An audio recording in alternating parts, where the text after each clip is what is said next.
Las Vegas, AP, winning a Stanley Cup isn't meant to be easy, something that even the novice hockey fans in Las Vegas now surely understand. No need to tell it to the Washington Capitals. They've spent 43 seasons chasing the elusive cup, only to find an expansion team, of all things, in the way of finally ending the drought. The battle for hockey supremacy heads to the nation's capital, all tied up 1-1 after a pair of games as entertaining as anything on the Las Vegas Strip. The goals keep coming, and so do the hits, including one Wednesday night on Yevgeny Kuznetsov that both knocked him out of the game and seemed to wake Washington out of its daze. Their top playoff scorer out, the Caps rallied for 3 straight goals that stopped, at least for a moment, a team that has been virtually unstoppable throughout the playoffs. It galvanized us as a group, Caps coach Barry Trotz said.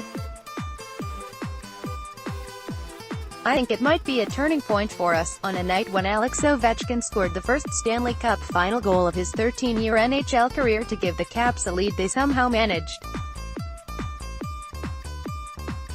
to hold on to even while being outplayed and outshot by the Knights in the third period. Washington won a final round game for the first time ever to make the flight back home a lot sweeter. For the Capitals it means service held, with the next 2 games in far friendlier confines at home. For the Knights, it was a golden opportunity gone awry. They were 7-1 in the playoffs at home, 11-1 overall when scoring the first goal. So when James Neal scored barely 8 minutes into the game, the party was on. And then, suddenly, it was off. At least for now. Credit some of that to the resilience of the Caps, who were down a goal when Kuznetsov was knocked out of the game. Give a tip of the hat to Ovechkin, too, who scored the go-ahead goal in the second period. But when the story of this cup final is finally written, it may hinge on a hit by Brayden McNabb on Kuznetsov as he had the puck along the boards late in the first period. McNabb slammed into Kuznetsov with a high check, and Kuznetsov immediately bent over, holding his arm, with what appeared to be a wrist injury. Another team might have folded in front of the raucous crowd of 18,702. But the Caps have been resilient all the way through the playoffs, and this game was no exception. It was all about commitment. We blocked shots and played for each other, forward Nicholas Backstrom said. It's good to win and go back to Washington. On a 98-degree day in Las Vegas, the action on the ice was as hot as the weather outside. The Knights dominated play at times and outshot the Caps 39-26, but could not deliver on a 5-on-3 power play in the scoreless third period. When Alex Touch was denied on a spectacular stick save with 1:59 to play by Braden Holtby, the Knights would not be lucky on this night in the biggest game of chance on the Strip. Their Game 1 win, after all, included the Caps' Lars Eller missing a wide-open net from point-blank range in the final minutes. To me, it was the hockey gods evening it up from the last game, Trotz said. Once he made that save, I knew we were going to win the game. Las Vegas pulled out all the stops to make the first 2 games as memorable off the ice as they have been on the ice.